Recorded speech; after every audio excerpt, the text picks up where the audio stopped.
Hello everyone, কেমন আছো সবাই? আশা করি সবাই ভালো আছো। আবার চলে এলাম একটা নতুন ভিডিও নিয়ে। আজকের দিনটা আমার জন্য ভীষণ স্পেশাল। আমি ভাবতেই পারিনি আজকে রথের দিন সকাল থেকে আমার এত ভালো যাবে। সবাইকে জানাই আজকে রথযাত্রার অনেক অনেক শুভেচ্ছা। কে কোথা থেকে রথ দেখছো বা কে কোথায় গেছো এই সময় রথ দেখতে, অবশ্যই আমাকে কমেন্ট করে জানিও। জানো তো, আমাদের গুপ্তিপাড়া রথ ভীষণ নামকরা। এখানে রথ দেখতে অনেক দূর দূরান্ত থেকে লোকজন আসে। জানো তো, একদিন আগেও না আমার মনটা ভীষণ খারাপ ছিল, কেননা আমি ভাবছিলাম আমি প্রতি বছর রথে যাই, এই বছর হয়তো আমার আর রথে যাওয়া হবে না। হয়তো আমার যতদিন বুদ্ধি হয়েছে, আমি যতদিন বুঝতে পেরেছি, আমি হয়তো রথে যাইনি এমন দিন আমার মনে পড়ে না। আমি প্রতি বছর রথে গেছি, শুধু এক বছর যাইনি। সেই বছর আমার বাবু পেটে ছিল, তাই আমি রথে যেতে পারিনি। আর সে সময় খুব শরীরটাও খারাপ ছিল, তাই রথে আর যাওয়া হয়নি। কিন্তু এইবার খুব ইচ্ছে ছিল যে আমি রথে যাব, কিন্তু ইচ্ছে থাকলে যে উপায় ছিল না, তাই ভাবনা চিন্তাও ছেড়ে দিয়েছিলাম।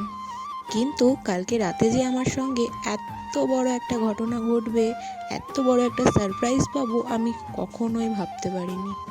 আমার মনটা এতটাই খারাপ ছিল, তাই হয়তো ভগবান আমার জন্য অন্য কিছুই ভেবে রেখেছিল, যে কালকের দিনটা হলে তুই ভীষণ খুশি হয়ে যাবি। আর কালকের দিনটাও না, আগের দিন রাতেই আমি ভীষণ খুশি হয়ে গেছি, কেননা আমার বরমশাই বাড়ি চলে এসছে। আর কি বলো তো, আমিও যেমন ওকে ছাড়া থাকতে পারি না, বাড়িটা কেমন যেন ফাঁকা ফাঁকা লাগে, তেমন ওরও বাইরে গিয়ে একদিনও মন টেকেনি। প্রতিদিন মন খারাপ হয়েছে, কষ্ট পেয়েছে ছেলের জন্য।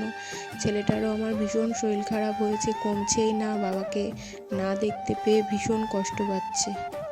আর আমার এই সময় যেহেতু আমি এত চিন্তা করছি আর এত কান্নাকাটি করছি, তাই জন্য ও আর বাইরে থাকতেই পারলো না, ও বাড়িতেই চলে এসছে। এবার বাড়িতে থেকেই কাজবাজ করবে, এখানেই কাজবাজ করবে।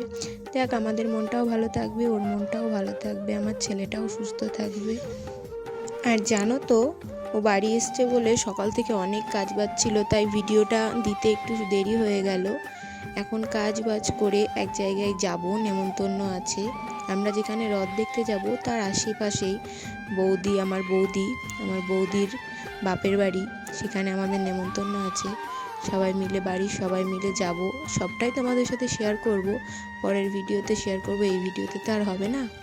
এখন কাজবাজ করে রেডি হব, রেডি হয়ে তারপরে বেরোবো।